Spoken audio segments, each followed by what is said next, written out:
কাটামুকুট একটি ক্যাকটাস জাতীয় গাছ। কাটামুকুট করার রোদ অনেক পছন্দ করে।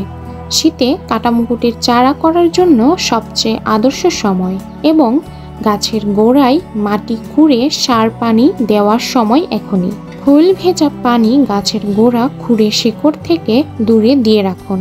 এই সার ব্যবহার করলে গাছে বেশি ফুল পাওয়া যায়। গাছে বেশি ফুল পেতে হলে ডালপালা কেটে গাছ ঝোপালো রাখতে হবে।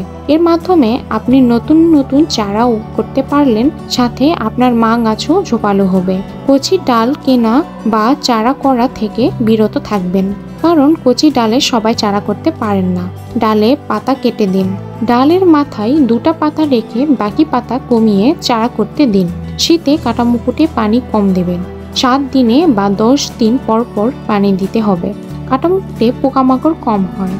মাসে 2 বার ছত্রাকনাশক স্প্রে করলে গাছের গুণাগুণ ঠিক থাকে। যাদের গাছে কম ফুল আসে তারা গাছটিকে এমন জায়গায় রাখবেন যেখানে গাছটি কড়া রোদ পাবে।